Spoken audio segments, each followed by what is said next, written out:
Hi, this is Kelly Sparks, CEO of aPersona. Today, in this video, I want to address two topics. The first is why protect against credential fraud, and then show you a user experience demonstration of aPersona's Adaptive Security Manager. So let's just jump right in. First thing, what is it that you need to know with regard to credential fraud? First, you should know there's been billions of credentials that have been stolen through various data breaches of public-facing services over the last few years. And hackers have those. Those are certainly available to them, and those are known to the hacking community. Second, the Verizon data breach report says, the latest one of 2016, says 63% of data breaches were the result of exploiting weak or stolen credentials. In addition, 61% of people reuse credentials. Clearly, that's just the way it is, right? No one can have 100 different credentials, and so people reuse them, and across multiple sites and multiple services. Another stat, 91% of phishing attacks are after credentials. So when we layer the number of credentials that have been stolen, the fact that such a large percentage of data breaches are the result of weak or stolen credentials, and the password reuse and the phishing, you end up with this quote. And we got this from a bank, security executives, security engineers. And it's just the sort of the world that we live in now. And here's the quote. "We must now operate with the assumption that a high percentage of our customer credentials are known to the hacking community." So this is the world that we live in, and it's not going away. So in terms of security layers and creating a security practice around your services, really any viable security plan should include protection of user credentials. Right, that has to be a part of it, since it's just an enormous issue when it comes to overall security. So now, given those statistics, why is this so important? I mean, why should you care? Other than clearly we want to have safe services for our users. But let's talk about some of the additional reasons why it's important to address this issue. First of all, PII, or personally identifiable information, and healthcare data have fines associated with breaches. Those are between $100 up to $50,000 per violation or per record, up to $1.5 million per year.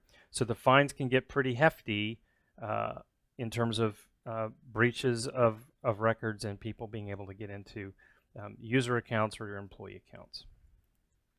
Second, if you look at the regulations, HIPAA, CGIS, FFIEC, you look through the recommendations of these different regulations, and they all have an element around authentication, and they all include essentially the same thing. That is, you really should be doing more than just a user ID and password alone.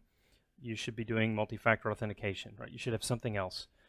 It's highly recommended, or in some cases it's required. So we need to heed that, those warnings, and it's important. And it's also important for the next topic here, and it's willful neglect. So the fines that I mentioned a little bit earlier, the level of the fines can increase if your company is found to be in willful neglect, or essentially knowing that you should have put in some protection and you didn't do it. Right. So knowing that credential fraud is such an issue and such a big part of data breaches and fraud, if you don't do anything about it, what are the odds that they're going to look at your setup and say, hey, why didn't you protect your users' credentials? So it's important, right? Willful neglect. You don't want to certainly fall into that bucket. You want to be taking steps, good steps. And certainly credential fraud is a big chunk of your security plan and should be included. Additionally, many companies across all industries are looking to get cyber insurance to protect them from data breaches. And guess what? When you start the process of applying for cyber insurance, the underwriters will send you a question and answer sheet for you to fill out about your company. And one of the check boxes in almost every cyber insurance policy that we looked at has a checkbox that says, do you have multi-factor authentication across all your logins? And they don't just say for your employees, right? They want to look at everything, all your credentials across, including your customers, right? So as you start looking for cyber insurance, if you haven't, you probably will. Then yet there's another reason why you should address the issue in terms of dealing with credential fraud. So all this says one big primary message, and that is single factor, an ID and a password by itself really isn't enough, right? It's just not enough security anymore, and no respectable security engineer will disagree with that. So the next question is what do you do about it? So let's talk about just a few things just in terms of strategy. Overall, what you want to try to do is increase the access assurance, right, for your internet-facing applications. So take a look at your internet applications and ask yourself, if unauthorized people get a hold of the credentials to this system, can they just log in? All right, can they get in? And if the answer to that question is yes, then the next question, given all the information we just provided here, is that okay with you? Is that okay with your security team and your company as a whole? So think about that, right? The other one is, as you try to put a strategy together to deal with credential fraud, make sure the solutions that you pick include the ability to support your customers. And I raise this because a lot of companies think that just adding two-factor type of a solution is enough. And just to because we talk with lots and lots of companies, and just to sort of bring that to a specific point of focus, two-factor solutions which require an additional layer of security, right? Something something you have, or something that you are. Two-factor requires at least two of those. The challenge there, of course, is that when you implement a two-factor solution for your users, they have to jump through that hoop every time they log in. And that's fine for your employees. Certainly, it probably would work fine for contractors or even suppliers, right? That that log in or might use some of your systems and some of your partners. But as you start moving toward the customer-facing side of your credentials and your end customers, it's difficult, if not impossible, to make your end customers do anything, right? So two-factor solutions that require the user to download something or install something, or something that forces them to jump through a hoop every single time they log in, they're going to get really frustrated, or they won't do it, right? So if you're going to do anything on the customer-facing side, it really has to be completely invisible to the end customer, completely invisible. If there's any change in behavior, in the broad sense, or the users have to do something to make it work, it's either not going to work, or the best you can do is make it, like an opt-in service, which is, we've got this extra thing, and if you, Mr. Customer, want to go through the hassle of installing this little program, it will make your login more secure. So you can do that kind of thing, but ultimately it doesn't really increase the assurance for those logins and protect the customers, because you'll get really low adoption rates. No one will do it, or the customers will just get frustrated with the service and leave and go somewhere else, right?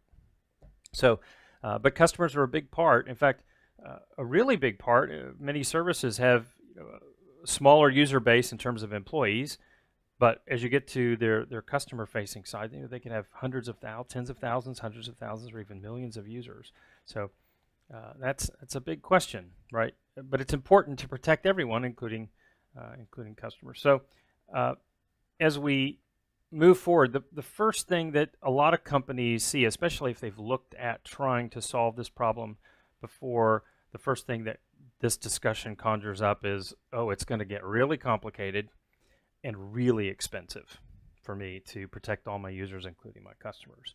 And we've heard that a lot, and we've heard both reasons to table this discussion, right? It's just it's so expensive and it's so complicated. We just aren't dealing with it right now.